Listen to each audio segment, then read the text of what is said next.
Sometimes I wondered if I had adopted written on my forehead, like some invisible label only I could feel. On paper, my life was good. I had a stable job at an office downtown. Nothing exciting, but it paid the bills. And my adoptive family? They were kind. Mason and Claire, my siblings, had always been supportive in their way, but they were closer to each other than they were to me. I didn't blame them. They'd shared memories and milestones I wasn't a part of. It wasn't anyone's fault, really. That night, we sat around the dinner table, the house warm with the smell of Claire's lasagna. Everyone was laughing about some childhood mishap, how Mason had broken Claire's bike trying to pop a wheelie. They were imitating each other's voices, the table shaking from their laughter. I smiled, but it felt hollow. I wasn't part of that story. My childhood memories didn't overlap with theirs. Sure, they tried to include me, but moments like this reminded me of what I wasn't. Lydia, remember when you tried to bake brownies and set the oven on fire? Claire teased, trying to pull me into the conversation. I laughed awkwardly. Yeah, good times. Except it wasn't. That had been one of the first times I tried to do something special for the family after moving in. I was 12 and desperate to impress them. Instead, I ended up with burnt brownies and a kitchen full of smoke. As the conversation shifted back to their shared memories, I excused myself to the kitchen under the pretense of needing more water. My chest felt heavy, the way it always did after these dinners. That's when I saw it again. The letter. It sat on the side table by the fridge, where I'd left it weeks ago. The return address glared at me, accusingly. Karen and Thomas Davis. My biological parents. I hadn't opened it yet. Honestly, I wasn't sure why I'd even kept it. Part of me wanted to shred it and forget they'd reached out. But another part, the part that always felt like an outsider, wondered if I should. Maybe knowing where I came from would help me feel less like a stranger everywhere I went. Lydia, you okay in there? Mason called from the table. Yeah, just grabbing water, I called back, forcing cheer into my voice. I grabbed the pitcher and returned to the table, leaving the letter untouched again. My smile stayed plastered for the rest of dinner, but my mind kept wandering back to the envelope. Did my real family even want me, or was I just being foolish? The idea lingered long after I went to bed that night, the unopened letter sitting like a weight in the corner of my mind. It was a Saturday morning when I finally decided to call them. I'd stared at their letter so many times I could recite the words by heart. They'd apologized for giving me up and asked for a chance to reconnect. It sounded so heartfelt, so real. A part of me ached to know the people who brought me into the world. When Karen answered the phone, her voice was soft, almost trembling. Lydia? Oh, sweetheart, it's so good to hear your voice. Before I knew it, I was driving to a little cafe they'd chosen for our first meeting. My stomach churned the entire way there. What if they didn't like me? Or worse, what if I didn't like them? The cafe was cozy, with mismatched chairs and the smell of fresh coffee. I spotted them immediately. Karen and Thomas sat at a corner table, their hands intertwined, scanning the room nervously. Lydia? Karen stood up as I approached, her face lighting up. Yes, hi. My voice wavered, but she pulled me into a tight hug before I could say more. Oh, look at you, she said, pulling back and cupping my face. You're beautiful, just like your grandmother. Thomas joined us, his smile warm but tentative. We've been waiting for this day for so long. As we sat down, I couldn't help but notice how much Karen's eyes resembled mine. It felt surreal, like looking into a mirror with just a hint of distortion. They began telling me their story, how they were too young and struggling when they had me, how they thought giving me up would give me a better life. Karen dabbed at her eyes with a napkin, and Thomas reached over to squeeze her hand.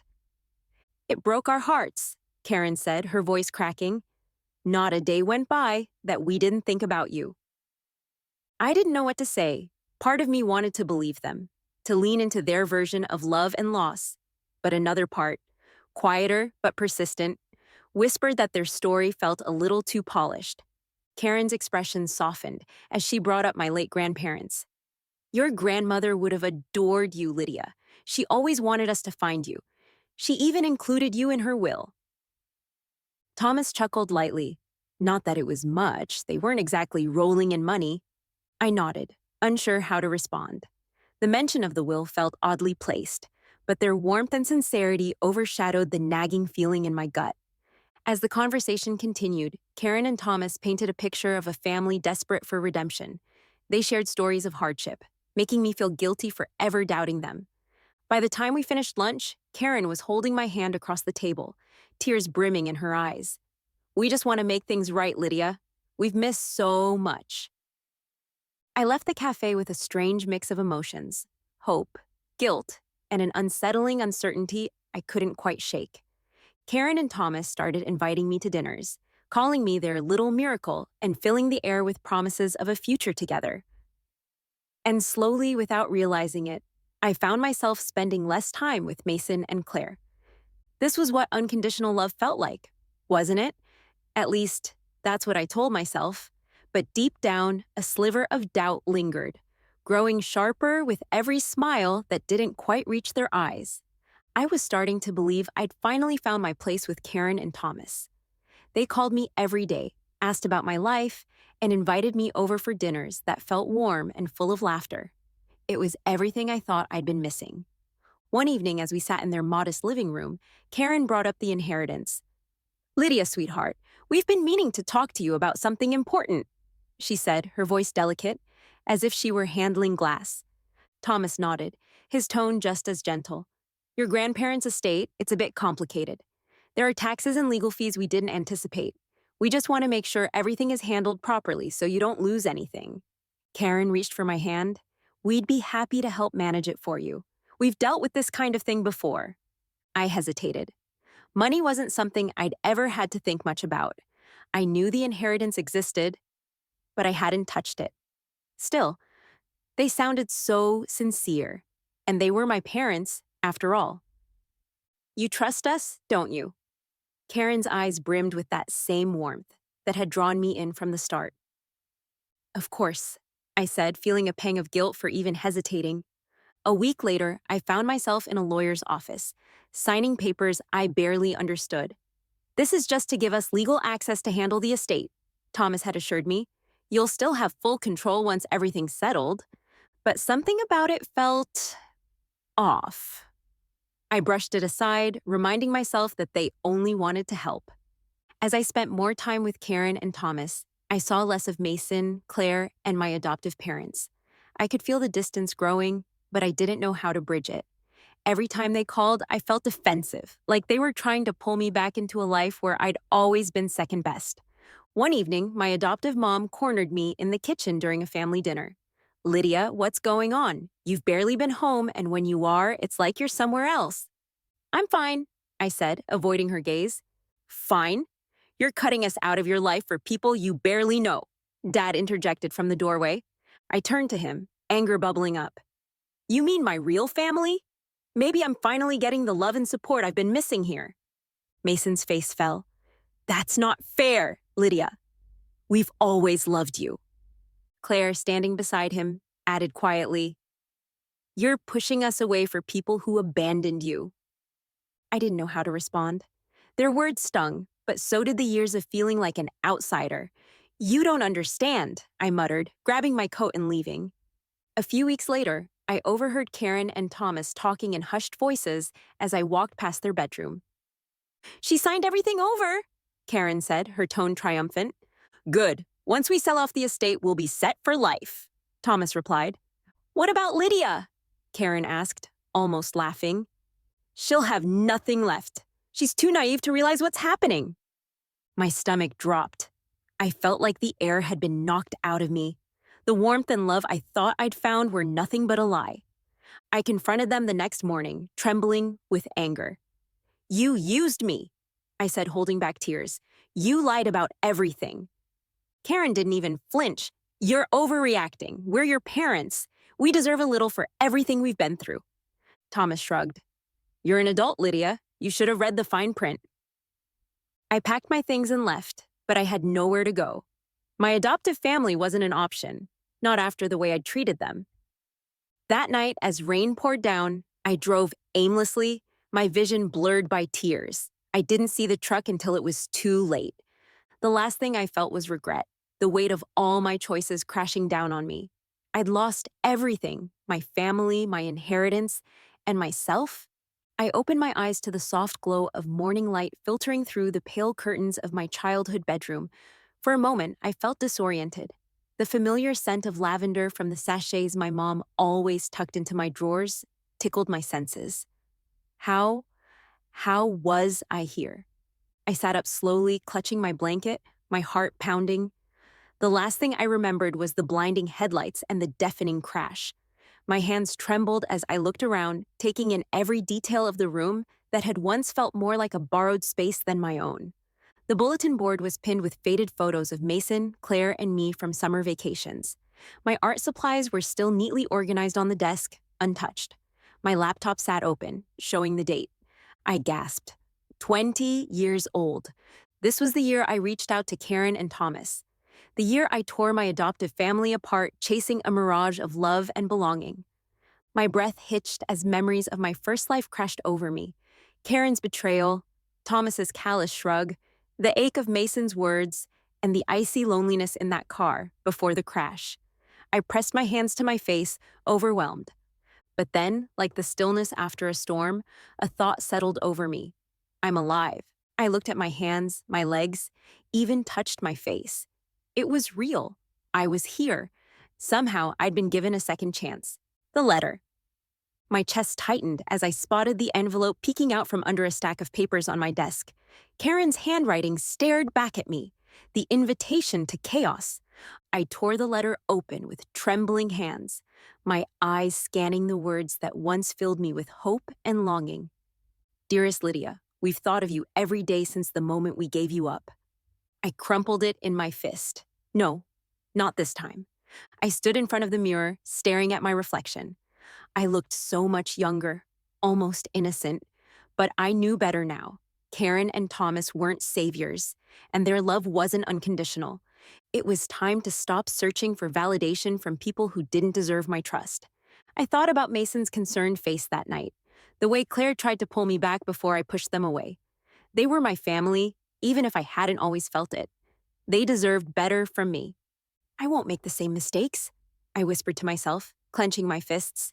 At breakfast, my mom set a plate of eggs and toast in front of me, smiling.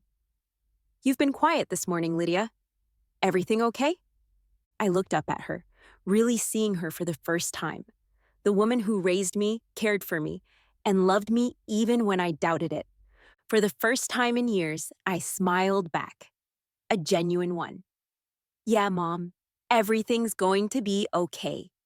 It started small, things like showing up for Mason's soccer practice or helping Claire with one of her art projects. It was funny how much I'd missed these moments before, too caught up in my own insecurities to see the love in the little things. This time, I wasn't going to take any of it for granted. One evening, we were sitting around the dining table playing a game of charades.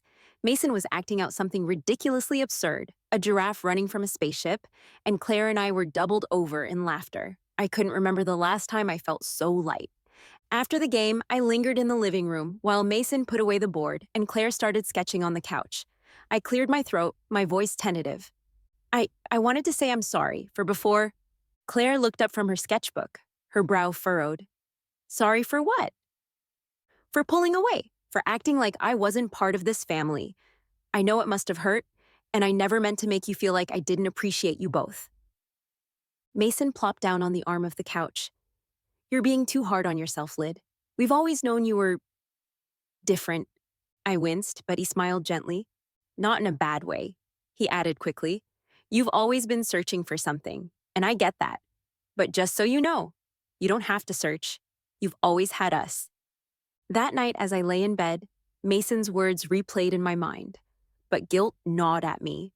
No matter how much they reassured me, I still felt like I was borrowing this life, like an imposter pretending to fit into a puzzle that wasn't quite my shape. The memories of my first life were vivid and unforgiving. The things I said, the bridges I burned. It was hard to shake the thought that I didn't deserve their forgiveness. The next morning, I found Claire in the kitchen, sipping coffee and scrolling through her phone. She looked up and raised an eyebrow. You've got that I'm overthinking everything look again. Do I? I forced a laugh, but slumped into the chair across from her. You do, she said, sliding a cup of coffee toward me. Spill. I hesitated, fiddling with the edge of my sleeve. Do you ever feel like I don't belong here? Like, like I'm an outsider? Claire's face softened, and she reached across the table to take my hand. Lydia, you're not an outsider. You've always been one of us. Even if you don't see it, we do. So stop doubting it, okay? Later that day, I saw the letter from Karen and Thomas sitting on my desk. My first instinct was to rip it open and let the longing consume me. But the memory of their betrayal in my first life burned in my mind. Not this time. Instead of responding, I opened my laptop and started researching. I found news articles about Thomas's business, shady dealings, lawsuits, and bankruptcy rumors. Karen's social media painted a picture of a woman desperate to climb back into a lifestyle she couldn't afford. I sat back, my heart racing. The pieces were already falling into place, but this time, I wasn't going to be their pawn. Not again, I whispered to myself. This time, I would be ready. I agreed to meet Karen and Thomas at a small cafe in town, a public place where I could easily keep my emotions in check. I wasn't the same naive person they met the first time, and I wasn't about to let them pull me into their web again. Karen spotted me first, waving dramatically from a corner booth. She was all smiles, her hair styled to perfection, and Thomas sat beside her with a practiced air of warmth. "There she is!" Karen exclaimed, standing to hug me. I stiffened but allowed it, noting the over-the-top enthusiasm. "We've waited so long for this moment," she said, pulling back to study my face. Her eyes glistened with what could have been real tears, or just a well-rehearsed act. Thomas shook my hand firmly. "You look just like your grandmother. She'd be so proud to see you now." I forced a polite smile and sat down. "Thanks. I'm glad we could meet." Karen launched into a long-winded story about how hard it had been to give me up. "We wanted to keep you so badly, Lydia, but we just couldn't make it work back then. Not a day has gone by that we haven't thought of you." In my first life, I would have melted under the weight of her words, desperate to belong. This time, I nodded politely, letting her talk while I observed their body language. Karen's overly eager smiles, Thomas's calculated charm, it all felt like a performance. When the conversation turned to my late grandparents, I caught the subtle shift in their tone. "Your grandmother left quite an estate, you know," Thomas said casually. "It's a shame we weren't around to guide you through all the legal complexities. Handling something like that can be overwhelming." Karen chimed in. "We'd be happy to help now, though. We just want to make things easier for you." I sipped my coffee slowly, hiding the anger rising in my chest. "That's kind of you, but I've got things under control." Later that evening, I recounted the meeting to Mason while we sat at the kitchen table. He leaned back in his chair, arms crossed, his expression darkening with every detail. "They're after your inheritance," he said bluntly. I nodded. "Yay, I figured." Mason leaned forward. "Then let's stop them before they can do any damage. You're not alone in this, Lyd." His support gave me the courage to dig deeper. Together, we started researching Karen and Thomas's history. It didn't take long to uncover red flags, lawsuits, unpaid debts, and rumors of shady business deals. Their financial troubles were worse than I'd realized in my first life. I consulted a lawyer in secret, presenting my findings and outlining my concerns about their intentions. "I want to make sure they can't touch the inheritance," I told her. "I need to protect what's left of my grandparents' legacy." The lawyer nodded. "We can take steps to secure your assets and ensure you have full control, but you'll need to be prepared for them to push back." I was ready this time. A week later, Karen and Thomas invited me to their home. It was smaller and less glamorous than I expected, with signs of neglect in the peeling paint and overgrown yard. Inside, the furniture was mismatched, and the air carried a faint mustiness. Karen poured tea and gestured for me to sit. "It's so wonderful to finally have you here," she said, placing a hand on mine. I smiled thinly, keeping my guard up. "It's nice to visit. I've been busy with work, but I wanted to make time." Thomas cleared his throat. "Speaking of work, have you thought more about letting us help with the estate? We've been through these things before, and it's easy to make mistakes without guidance." Karen chimed in. "It's what your grandparents would have wanted, for us to take care of you." I tilted my head, feigning confusion. "That's interesting because my lawyer said the estate is pretty straightforward. Everything is already in my name." Karen's smile faltered. "A lawyer? Oh, sweetheart, there's no need for that. Family should trust family. I leaned back, keeping my tone calm. Exactly. Which is why I think it's best to handle things transparently. Don't you agree? The room grew tense, the warmth in their smiles replaced with something colder. For the first time, I saw through them completely. They weren't my family, they were opportunists. And that night, I returned home to Mason and Claire, feeling a mix of relief and resolve. I'm cutting them off, I told them firmly. They're not my family, you are. Claire hugged me tightly, and Mason gave me a proud nod. You've got us, Lyd, he said. Always. This time, I wasn't going to let anyone take advantage of me. Karen's call came out of the blue. Lydia, sweetheart, her voice oozed warmth. We need to meet. There's an important document we'd like you to review. My heart sank. I could already guess where this was headed. When I arrived at their small home, Karen greeted me with a hug that felt a little too tight. Thomas was waiting at the dining table with a stack of papers in front of him. We've been thinking about how we can better support you, Karen began, pulling me toward a chair. You've got so much on your plate, and we just want to help take some of the burden off. Thomas slid the papers across the table. This document would give us limited access to the estate funds, just enough to manage some of the bigger responsibilities. My stomach churned. Their intentions were as clear as day. What kind of responsibilities? I asked, keeping my tone neutral. Karen leaned forward, her expression earnest. Oh, things like property maintenance and taxes. You don't need to worry about the specifics. Thomas chimed in. It's what your grandparents would have wanted. They trusted us to guide you. I forced a smile, glancing at the papers. The legal jargon was overwhelming, but one thing stood out. Granting them this access would mean relinquishing my control over the estate. Let me take these home to review, I said, sliding the papers back toward myself. Karen's face twitched, but she quickly recovered. Of course, darling, take all the time you need. Thomas didn't hide his impatience as well. Just don't wait too long. These things are time-sensitive. That night, I spread the documents across my dining table, my hands trembling. Every fiber of my being screamed not to sign, but doubt crept in. Was I overreacting? Was I really going to cut ties with my biological parents again? Mason found me staring at the papers, my head in my hands. What's going on? He asked, pulling up a chair beside me. They want me to give them access to the estate, I said quietly. And part of me feels like, if I say no, I'm turning my back on them. What if I'm being too harsh? Mason's expression hardened. Lydia, they're manipulating you. This isn't about family. It's about control. You don't owe them anything. But what if I'm wrong? I whispered. What if I'm pushing away the only chance I have to know where I come from? He placed a reassuring hand on mine. You come from us. Claire and I are your family, no matter what. And the Lydia I know is smart enough to see through their lies. His words were like a lifeline, pulling me back to reality. The next day, I returned to Karen and Thomas's house. They greeted me with the same overbearing warmth, but I could see the anticipation in their eyes. Did you have a chance to look over the documents?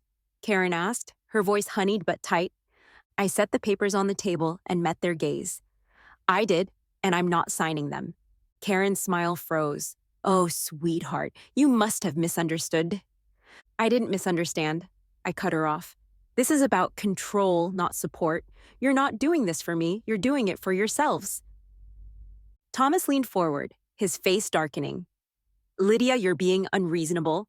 Do you even understand how complicated managing an estate like this is?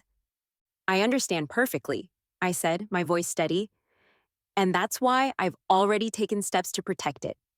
You won't be getting a single penny. Karen's mask slipped, her expression twisting into anger.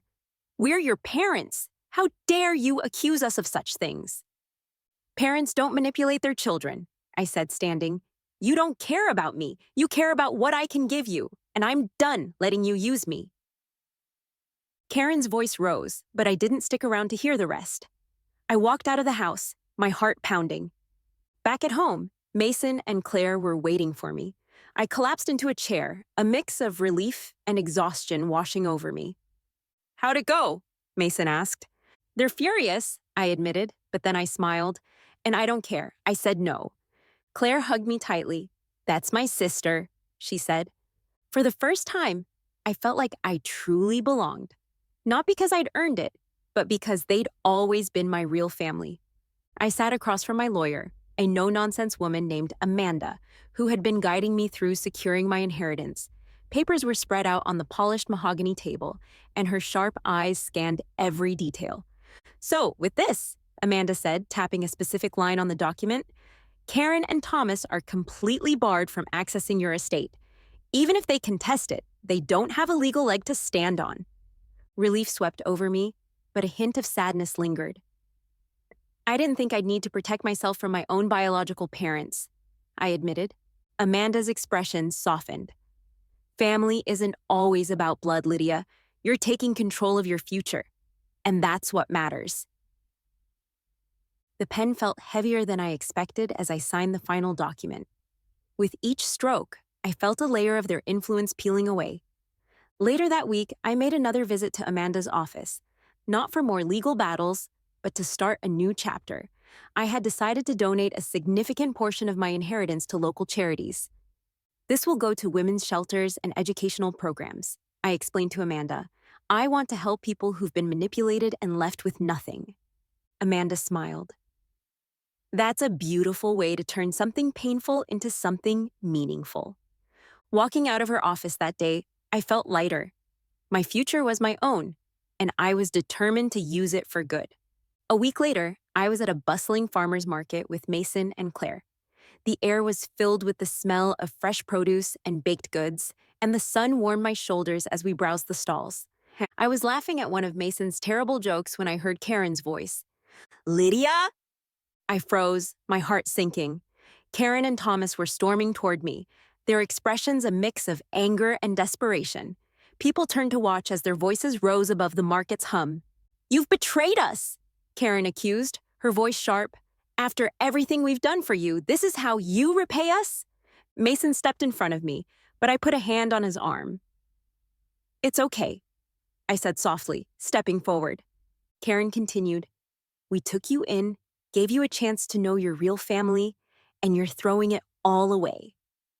I took a deep breath, my voice calm but firm.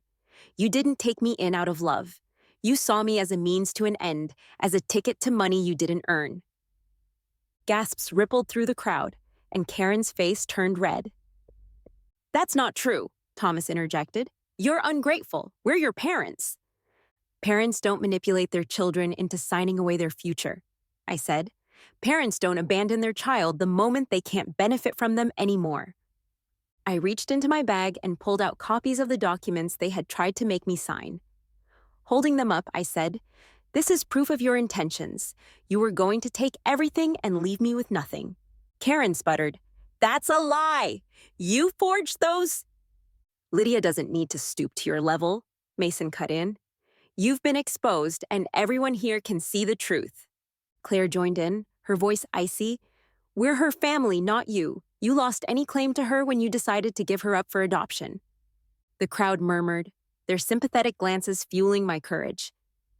You tried to break me, I said, looking directly at Karen and Thomas, but I'm done letting you control me. You have no power over me anymore. Karen's face twisted in fury. You'll regret this? No, I won't, I said simply, because I've finally chosen myself.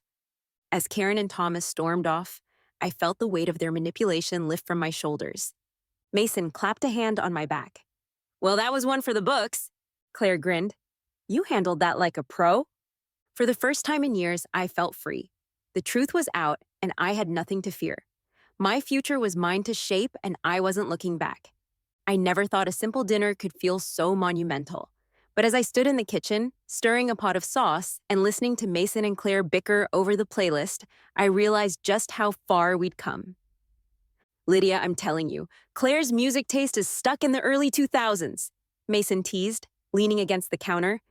Claire shot him a glare as she set the table, and Mason thinks he's a DJ just because he owns a Bluetooth speaker. I laughed, the sound feeling lighter than it had in years. How about we let the food steal the show tonight and keep the playlist neutral? Mason and Claire exchanged smirks but didn't argue. That was the thing about us now.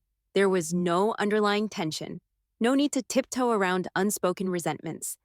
When the table was finally set, and the aroma of the roasted chicken and freshly baked bread filled the room, my parents arrived. They hugged me tightly, their warmth genuine and free of the guilt that used to cloud our interactions. "Everything smells amazing, sweetheart," Mom said, her eyes glistening with pride. "Is there anything you can't do?" Dad joked, squeezing my shoulder. I smiled, feeling a surge of gratitude. "You all taught me everything I know." As we sat down, the atmosphere was different from any family dinner I'd experienced before. It wasn't about obligation or appearances, it was about connection. "To Lydia," Mason said, raising his glass once everyone had settled. "For being the bravest, smartest, most badass sister we could ask for." I felt my cheeks flush, but the warmth in his voice brought tears to my eyes. "Mason, you're going to make me cry before I've even taken a bite." Claire smiled, reaching across the table to squeeze my hand. "You deserve every word. You stood up for yourself and reminded us all what real strength looks like." The words settled in my chest, filling the space where doubt used to live. For so long, I had felt like an outsider, someone who had to prove their worth to belong. But now, I knew the truth. I had always been part of this family, even when I couldn't see it. As the night went on, we shared stories, laughed until our sides hurt, and reminisced about childhood memories that felt brighter now. It wasn't about the past or the future. It was about this moment, right here, with the people who truly mattered. After dinner, as we lingered around the table, Mason leaned over and said, "You're stuck with us now, you know." I grinned. "Good. I wouldn't want it any other way." For the first time, I felt whole, no longer searching for where I belonged because I was already home. Opening day at my art gallery felt surreal, like I was stepping into a dream I had tucked away for far too long. The walls, adorned with pieces that told stories of resilience, passion, and transformation, reflected not just the artist's journeys, but my own. The sign outside read Lydia's Canvas, a name I chose after Mason suggested it. "People should know the heart behind this place," he'd said, and for once, I agreed without hesitation. Claire was there early, buzzing around with her clipboard, like the self-appointed event manager she was. "The flowers are perfect, the lighting is perfect, and Mason hasn't broken anything yet. We might just pull this off," she said with a wink. Mason appeared moments later, carrying a tray of pastries he had insisted on baking himself. Art and snacks, what more could people want? "It's beautiful, Lydia," Mom said, her voice catching as she hugged me. "You've created something truly special." The gallery filled quickly, with friends, artists, and even a few local critics mingling and admiring the collection. I found myself beaming, not just because of the success, but because I finally felt like I was living authentically, on my own terms. As the evening wound down, I stepped outside for a moment of quiet. The cool breeze was a welcome contrast to the warmth inside. Mason joined me, holding 2 glasses of sparkling cider. "So, how does it feel to be the boss of the coolest gallery in town?" I took a sip, smiling. "It feels right. Like I'm exactly where I'm supposed to be." "And you did it all on your own," Mason said, his voice filled with admiration. "You didn't let anyone's expectations or manipulations define you." I thought back to the Lydia who had once yearned for approval, who had let herself be torn apart by the weight of others' judgments. She felt like a stranger now, someone I could look at with compassion but no longer wanted to be. "I think for the first time, I'm really proud of myself," I admitted, "not just for this gallery, but for choosing myself, for knowing I'm enough." Mason clinked his glass against mine. "You've always been enough, Lydia. It just took you a little while to see it." As I stood there, surrounded by the people who truly loved and supported me, I felt an overwhelming sense of peace. This wasn't just the opening of an art gallery. It was the beginning of a life where I no longer doubted my worth. I didn't need validation from people who couldn't see my value. I had already found everything I needed within myself and in the family who had always been my true home. As the last guest filtered out of the gallery, the warm hum of laughter and conversation lingered in the air.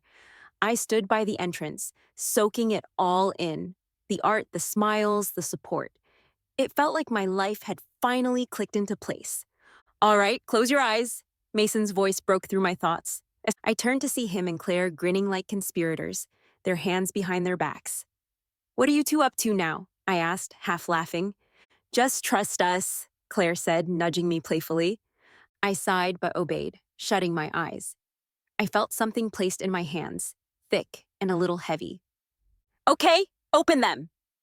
I opened my eyes to see a large, beautifully decorated scrapbook. On the cover, in Mason's uneven scrawl, were the words, Our Lydia, always and forever. My breath caught as I traced the cover with my fingers. What is this? Memories, Claire said softly. We all put it together. We wanted you to see how much you've always meant to us. I opened the first page, and there it was. A baby photo of me, my adoptive mom, cradling me in her arms. First day we brought you home, Claire said, pointing to the picture. Each page was filled with snapshots of my life. Holidays, school plays, family vacations. Little notes and captions were scribbled beside the photos. Mason's Lydia's epic cupcake fail, age 10, made me laugh. When I reached a photo of me at my high school art show, my eyes stung with tears. You saved this, I whispered. Claire put an arm around me. Of course we did. We've always been proud of you, even when you couldn't see it yourself. By the time I reached the last page, I was a blubbering mess. The final photo was from tonight, a candid shot of me laughing with Mason and Claire. Beneath it, in bold letters, they'd written, Lydia, you'll always be one of us. I looked up at them, overwhelmed. I don't know what to say. This is perfect. You don't have to say anything, Mason said, pulling me into a hug. Just remember, no matter what happens, you're stuck with us. Claire joined in, wrapping her arms around both of us. Family forever, she said. I let myself sink into the moment, feeling the love that I'd once doubted was mine to claim. It wasn't perfect, we weren't perfect, but it was real, and it was enough. As we pulled apart, Mason grinned. Now, can we go celebrate with some cake? Because I'm starving. Laughing, I nodded. Cake sounds perfect. As we stood together, the three of us against the world, I knew one thing for certain. I was exactly where I was meant to be, ready to face the future, surrounded by the family who had always been my true home.